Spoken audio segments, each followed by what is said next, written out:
Bonjour chers auditeurs et auditrices. Les gares et les interfaces de transport sont des parties densément utilisées des agglomérations. Elles sont souvent étroitement imbriquées dans leur environnement. Il n'est donc pas toujours évident de savoir où elles commencent et où elles s'arrêtent. C'est ce que montre également le modèle posé sur la table ronde. Un grand nombre d'acteurs en sont co-responsables. Nous en voyons ici quelques-uns. Les surfaces et les espaces sont rares dans les gares.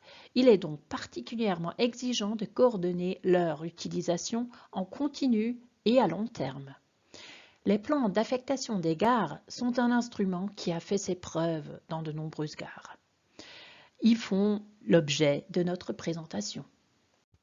Les auteurs de cette vidéo sont Roberto Guccio, Simon Heiniger, Philipp Stadler-Benz et Beat Hürzler, avec en partie la voix de Christine Haag. Nous travaillons au CFF dans les divisions infrastructures, immobilier et voyageurs. C'est pourquoi nous utilisons des exemples et des transparents tirés de notre environnement. Les contenus que nous présentons ici ont été réalisés dans le guide de planification des interfaces de transport. Il s'agit surtout des chapitres B1, B3, c'est-à-dire qu'il s'agit de base. A3, cela fait partie des approches d'action, ainsi qu'autour des méthodes M2.1, M5.3 et M5.4. Le guide de planification peut être téléchargé via le code QR. Ce que nous allons montrer ici, pour commencer, nous allons jeter un coup d'œil sur les acteurs qui sont typiquement autour de la table ronde. Ensuite, nous traitons le fait que les ressources spatiales des acteurs sont limitées. Il n'y a presque plus d'espace libre dans les gares. Il faut donc une coordination. Dans le chapitre 3, nous expliquons comment gérer la rareté de l'espace dans une perspective de mobilité. Suivra la présentation du plan de zone de gare. Ensuite, Roberto présente un exemple de plan d'objectif de développement POD. Brièvement sur la notion d'interface de transport. Tous les lieux de correspondance des transports publics, gares, arrêts et même ceux qui ne sont pas reliés au réseau ferroviaire peuvent être considérés comme des interfaces de transport, car de bonnes correspondances sont importantes partout. Nous parlons ici de manière synonyme d'interface de transport et de gare. D'ailleurs, dans la série de vidéos sur le guide de planification, nous sommes ici au cadre bleu. Il s'agit donc des acteurs locaux.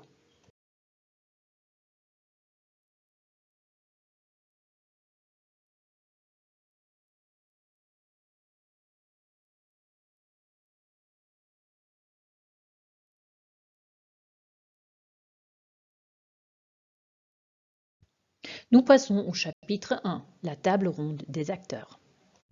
Mais avant d'examiner de plus près les acteurs de la table ronde, il s'agit de savoir ce que nous entendons par des interfaces de transport et des gares, ce qui s'y passe réellement. Les gares et les interfaces de transport remplissent essentiellement 5 fonctions. Bien entendu, leur intensité varie en fonction des conditions spatiales locales. F1.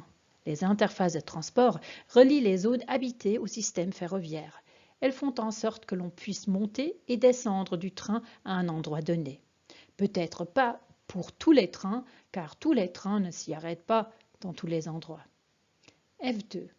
Elles permettent de changer de mode de transport. Par exemple, de passer d'un train à un autre, d'un bus à un vélo ou d'un tram à un bateau. Plus cela est possible, plus l'interface de transport est conviviale. F3. Les interfaces de transport permettent des affectations commerciales. Celles-ci peuvent contribuer à l'animation des interfaces, par exemple sous forme de restaurants ou de magasins. F4. Elles proposent un espace public. Il s'agit ici de possibilités de se rencontrer, de s'attarder, de vivre quelque chose, etc. F5. Elles participent à la conception de l'identité du lieu. Cette fonction tient compte de la qualité architecturale du lieu. En de nombreux endroits, les bâtiments de gare ou les halls de quai sont des éléments importants de l'image du lieu. Concrètement, les fonctions se rencontrent surtout dans l'espace sous forme d'offres de transport public et commercial. Quai, arrêt de bus, espace vert, commerce, parking à vélo, etc. Les offres constituent comme des briques de Lego les éléments avec lesquels les acteurs peuvent organiser leur interface dans l'espace. Un grand nombre d'acteurs est assis à la table ronde pour la réalisation des fonctions ou la mise à disposition des offres. La Confédération et les cantons.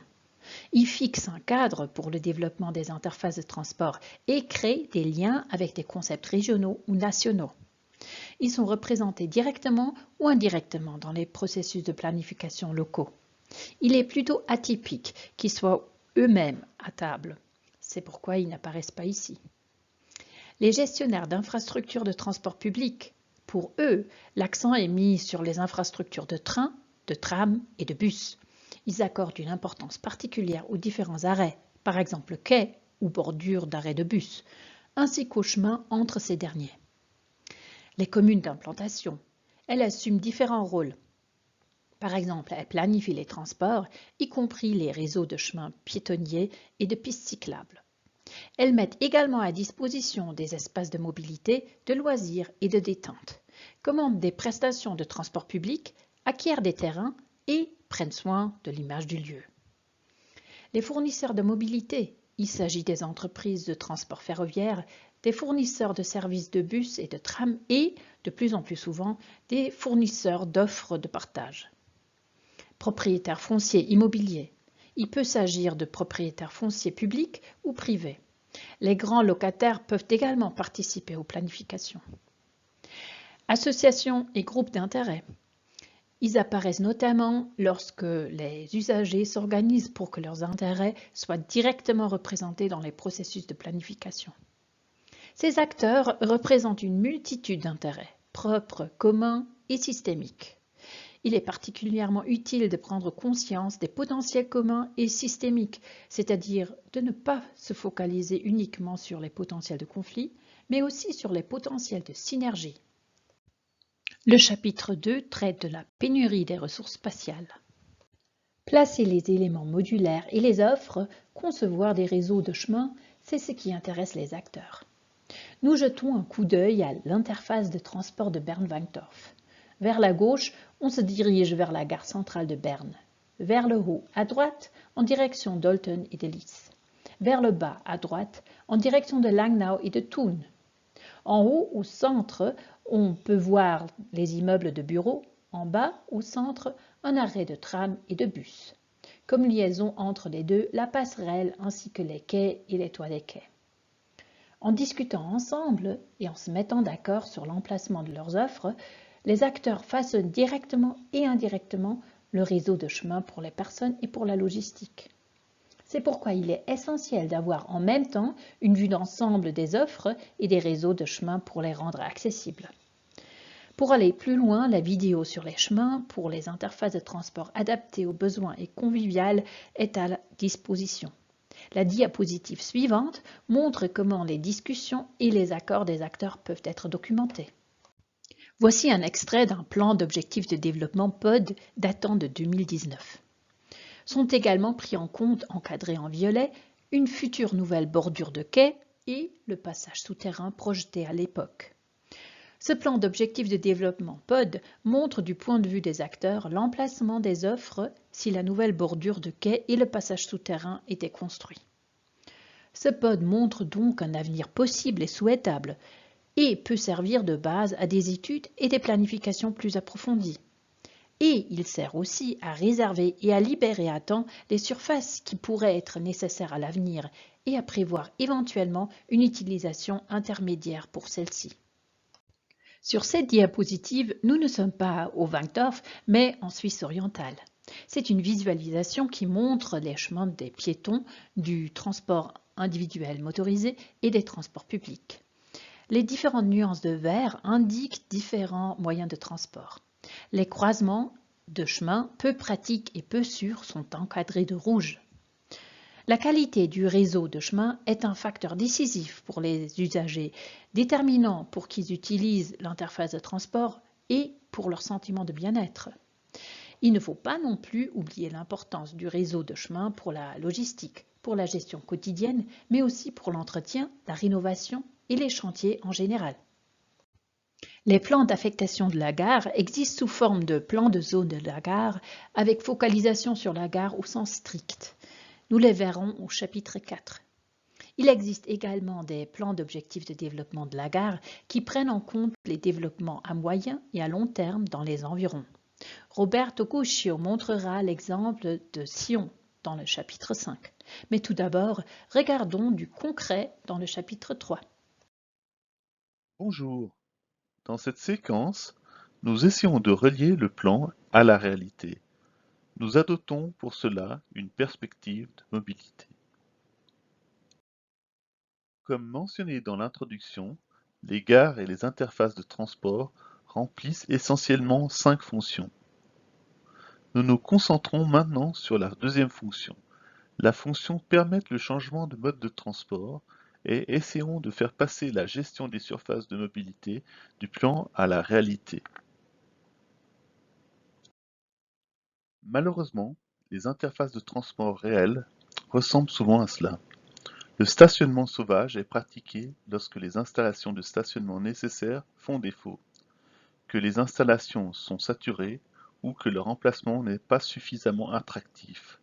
C'est pourquoi nous pensons qu'il existe encore un potentiel dans l'attribution des surfaces de mobilité.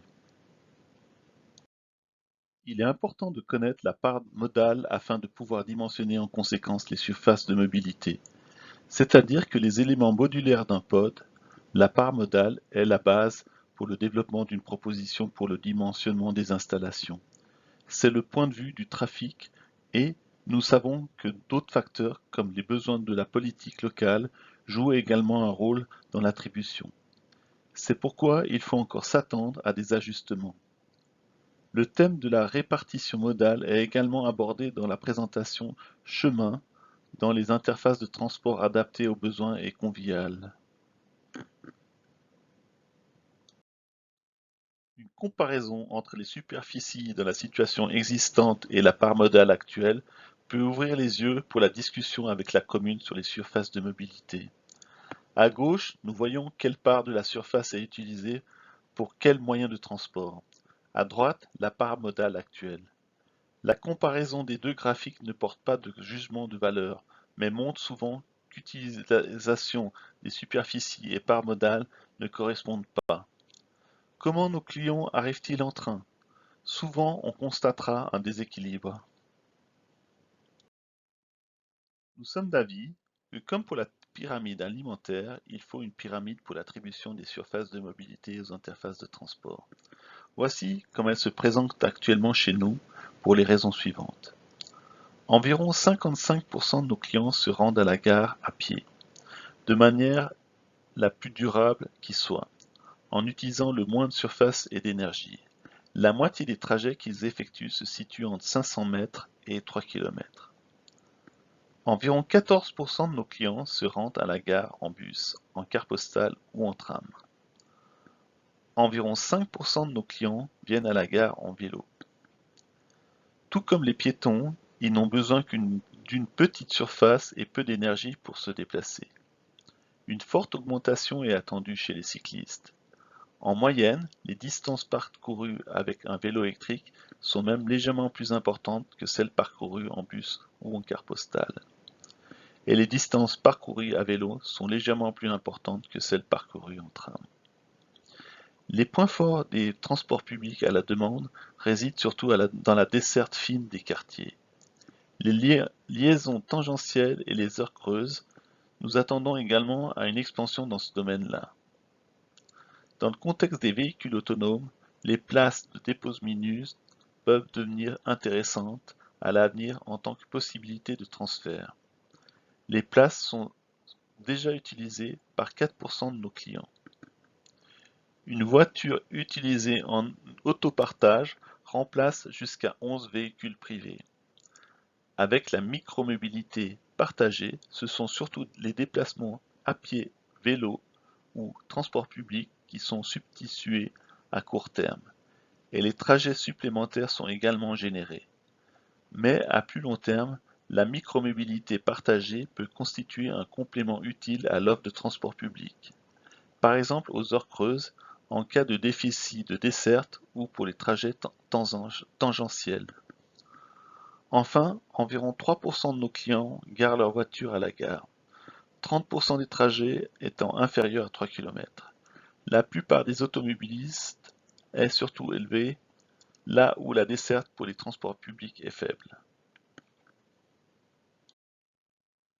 Ces considérations concernant les discussions dans le plan de zone, mais aussi celles dans le périmètre du POD, vient d'abord l'instrument du plan de zone. Dans cette séquence, il est question de la manière dont les CFF coordonnent différentes exigences d'utilisation dans un espace restreint. Il s'agit du plan de zone de la gare. D'abord, faisons une distinction importante. Le plan de zone représente la vue au niveau micro de l'utilisation des surfaces à la gare. Ceci par opposition au plan d'objectif de développement POD. Les deux sont regroupés sous le terme de plan d'affectation et parlent le même langage de planification. Les plans d'objectifs de développement sont décrits dans une autre séquence de cette présentation. Qu'est-ce qu'un plan de zone ? Les zones constituent un instrument fondamental de l'aménagement et du développement du territoire au niveau communal et cantonal. On parle par exemple de zones d'habitation, de zones industrielles ou de zones commerciales. Les CFF ont repris et adapté cet instrument éprouvé. Les différentes surfaces de la gare sont divisées en zones et en secteurs, en fonction de leur caractère d'utilisation primaire. En effet, les surfaces disponibles dans les gares sont limitées et les conflits d'utilisation doivent être évités. Le zonage tient compte de ces différences et permet ainsi une utilisation et un développement différenciés et hiérarchisés suivant les besoins. Les plans des zones CFF sont des représentations cartographiques de prescriptions issues de directives. Ils sont toujours établis par des groupes de travail internes interdisciplinaires des CFF et représentent l'état réel idéal de la gare. Qu'est-ce que cela implique que de représenter l'état réel idéal des affectations ? Les gares sont limitées dans l'espace. L'espace n'est pas disponible en abondance et, au contraire, il y a des besoins concurrents de différents groupes d'intérêt qui doivent être évalués. La sécurité et le respect des directives supérieures sont toujours prioritaires. Quelques exemples de demandes concrètes de surface. Les collaborateurs du Facility Management d'une grande gare ont besoin de chemins logistiques les plus directs et les moins encombrés possibles pour l'approvisionnement et l'élimination. Les responsables du côté CFF Infrastructure donnent des directives concernant les besoins en espace pour les flux de personnes, pour la sécurité et la simplicité d'accès. Pour les grandes gares, la gérante souhaite un espace central pour une zone d'attente et un espace promotionnel. La division marché voyageurs pose des exigences pour l'emplacement central des distributeurs de billets. Les plans de zone sont élaborés au sein de groupes de travail composés de représentants de différentes divisions des CFF, appelées équipes de planification des zones. Ces équipes de planification des zones discutent également des mises à jour des plans existants. Ce plan illustre les réflexions de l'équipe de planification de la zone de Lucerne en matière de chemins logistiques pour l'approvisionnement et l'élimination. En journée, les chemins sont prévus différemment que la nuit, lorsqu'il y a moins ou pas de voyageurs à la gare. Lorsque le chemin pour la logistique a été déterminé, on a veillé à ne pas le faire passer devant les supports d'information. Le hall des guichets de la gare CFF de Bâle fournit un exemple de séparation spatiale des affectations. Les besoins de l'exploitation pour une surface de promotion centrale, représentée sur le plan comme zone d'achat temporaire, et une zone d'attente généreuse, ainsi que les exigences du trafic voyageur pour les surfaces bien visibles et suffisantes pour les distributeurs de billets ont été pris en compte. Les flux des personnes principaux sont pris en compte.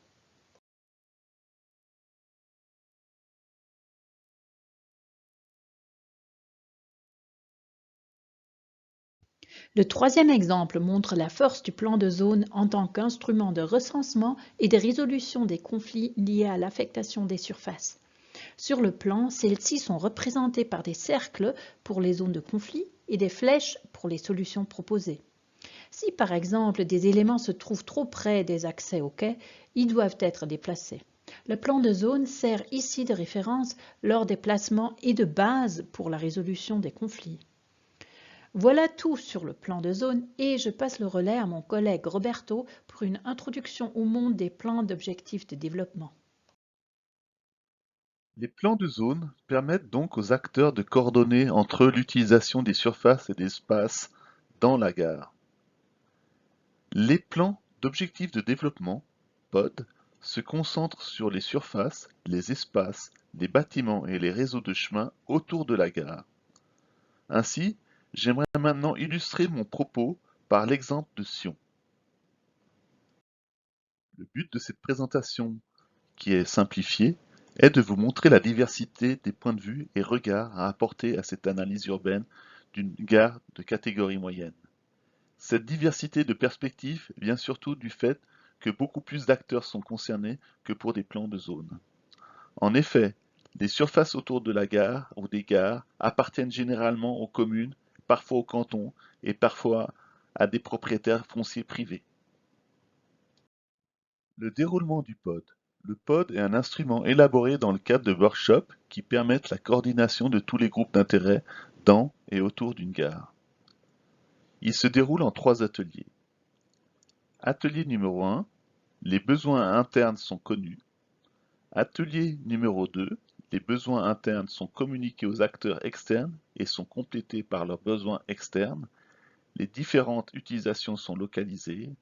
Atelier numéro 3, les besoins en surface de chaque fonctionnalité sont déterminés et les conflits sont discutés et si possible résolus et consignés. Objectifs transversaux.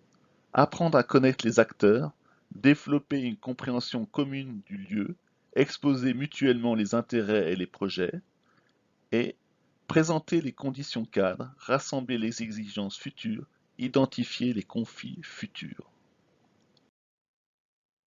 Les différents intervenants lors de ces workshops sont les gestionnaires des infrastructures publiques de transport, les fournisseurs de mobilité, les communes d'implantation et pouvoirs publics et cantonaux, les propriétaires fonciers immobiliers et aussi des fois des groupes de pression.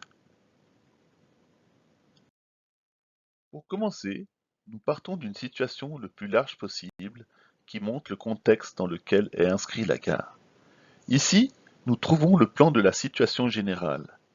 Comme nous le voyons, le centre-ville et les zones résidentielles sont principalement au nord des voies ferrées.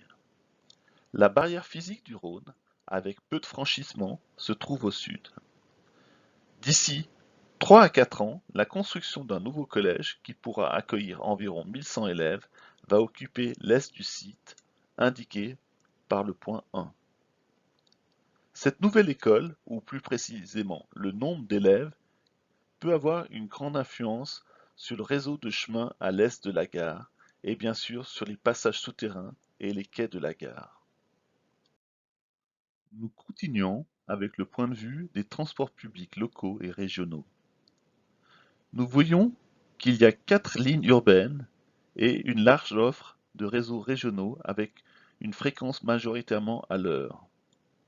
Toutes ces lignes de transport public amènent à la gare environ 11 000 à 13 000 voyageurs par jour ouvrables. Nous continuons avec le point de vue architecture et patrimoine. Le classement historique. Dans l'inventaire architectural, nous voyons un axe en direction de la gare qui est à préserver et à valoriser. En plus, la gare et ses entourages sont inscrits au périmètre de sauvegarde générale ISOS. Le bâtiment voyageurs et la marquise du quai central sont d'importance régionale et sont protégés sur le plan de sauvegarde ISPA DCFF. Nous passons au point de vue du développement de l'urbanisation. Nous verrons sur les slides suivants que d'importants projets pour l'avenir des environs de la gare sont en cours de développement ces prochaines années. Premièrement, à court terme, plusieurs projets de construction autour de la gare sont en cours. Le projet Cour de Gare, au nord, construit tout un ensemble de logements locatifs et une salle de spectacle et de congrès. Deuxièmement, nous voyons l'évolution de la gare par de nouvelles infrastructures d'accueil à moyen terme. À moyen terme, un projet d'un nouveau passage inférieur sera construit à l'est de la gare. Il sera aussi bien piétonnier que pour les vélos. Il reliera le nouveau centre de congrès vers la future gare routière et les bâtiments de l'EPFL et HES Valais. Troisième et quatrièmement, des nouveaux projets arrivent et s'intègrent au tissu urbain des alentours de la gare. À moyen terme, d'autres projets sont connus autour de la gare de Sion. Entre autres, le développement de la nouvelle place au sud qui relie l'actuel passage inférieur. Un concours d'urbanisme avait été lancé à cet effet. Le projet Ranco offre une nouvelle place piétonne, arborisée, ainsi qu'une nouvelle station vélo avec 600 places accessibles directement depuis la place. Cinquièmement, aussi à moyen terme, la surélévation du parking de la Coop, qui servira aussi de parking d'échange P+R pour les utilisateurs des chemins de fer et pour le centre commercial. Ainsi, après cette phase d'énumération des améliorations et projets aux alentours de la gare, une analyse et une cartographie des souhaits avec tous les intervenants, cette phase correspond aussi à la synthèse de l'atelier précédent, avec les opportunités dans les différents horizons temporels. Ainsi, en points 2, 3, 4 et 5, les liaisons transversales et opportunités côté sud, un nouveau passage inférieur indispensable pour l'accès au train, mais aussi pour les liaisons entre la salle de congrès, concert et les EPF HES, un passage inférieur existant qui n'est plus aux normes et qui doit être abaissé, une réalisation d'un nouveau passage inférieur à étudier, ou bien la possibilité d'élargir uniquement le passage actuel, mais aussi à l'est, le projet d'une passerelle piétonne par-dessus les rails proposé par le canton du Valais qui risque de faire double emploi avec d'autres projets en cours de développement. Sixièmement, nous voyons sur cette slide les opportunités côté nord à l'horizon court terme. 1. Aménagement de l'avenue de la Gare et de l'avenue de Tourbillon en zone 30, dans un horizon similaire au projet cours de gare. 2. Raménagement et libération d'espace dans le passage inférieur pour relocaliser une possible vélostation à l'intérieur. 3. Souhait de supprimer le trafic individuel de la place nord et maintenir uniquement les bus, les taxis et un accès à l'école Club Migros. Septièmement, sur cette slide, nous voyons d'autres opportunités côté nord, avec la valorisation du hall central de la gare, avec des zones d'attente et des commerces. La liaison entre l'esplanade du projet cours de gare et la place de la gare à concevoir. Il faudra faire des projets de végétalisation du talus et gestion de la différence de niveau entre le projet cours de gare et la place de la gare. L'atelier 3 sert aussi pour avoir un prédimensionnement des surfaces à réserver pour les différentes infrastructures à prévoir dans le futur. Une discussion des besoins en fonction de la réalité. Un tableau est adapté en fonction des discussions antérieures. Ceci est le point de vue de la mobilité combinée, une analyse quantificative des besoins. Après 3 ateliers participatifs, voici le résultat du plan POD de Sion. Il combine sur un même support la situation actuelle et les visions futures. Il est la synthèse des nombreuses remarques participatives, des projets et besoins connus à différents horizons de réalisation. Merci, en vous remerciant de votre attention. Merci Roberto. Nous allons conclure. Voilà, chers auditeurs et auditrices, nous sommes arrivés au terme de notre présentation des plans d'affectation. Une dernière réflexion qui nous tient à cœur. Les gares sont constamment en service et en même temps jamais terminées.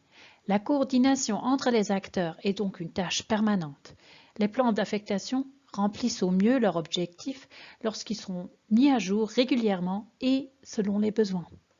Nous vous remercions de votre attention et vous conseillons de regarder également les autres vidéos. Et sur les 2 dernières diapositives, ce qui a été dit brièvement est résumé. Au revoir et à bientôt.